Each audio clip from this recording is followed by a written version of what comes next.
అని చెప్పడం. దాని తోడు హైక్ అవ్వడం కూడా 3000 నుంచి 4000 హైక్ అవ్వడం. ఈ 2 అంశాలు కూడా ఒక రకంగా పండగే.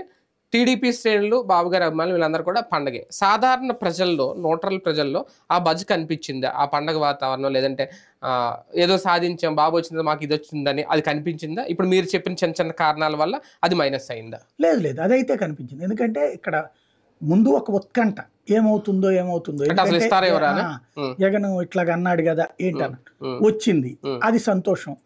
అదే సందర్భంలో 7000 రూపాయలు అవ్వడం అన్నట్టు చాలా మందిలో సంతోషం అండి. క్యాష్ తీసుకున్న ప్రతి ఒక్కళ్ళు కూడా ఒకే దఫా 7000 రూపాయలు అంటే వాళ్ళ జీవితంలో చాలా పెద్ద పింఛన్ రూపాయలు తీసుకొని ఉండరు, తీసుకోలేదు కూడా. కాబట్టి ఆ స్థాయిలో సంతోషం కనిపించింది తీసుకున్నటువంటి ప్రతి ఒక్కళ్ళకి కూడా. ఇంకొకటి ఏంటంటే 7000 రూపాయలు ఇస్తానన్నది మాట నిలబెట్టుకోవడం అన్నట్టు ఖచ్చితంగా పెద్ద బెనిఫిట్ అయింది పబ్లిక్ అందరికి కూడా. ఆ ఫీలింగ్ అయితే కనిపించింది, సంతోషం.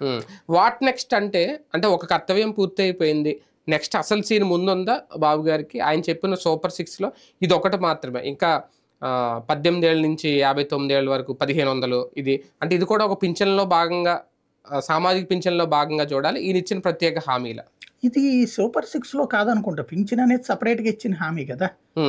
సూపర్ 6లో వచ్చేటప్పటికి ప్రతి మహిళకి 1500 రూపాయలు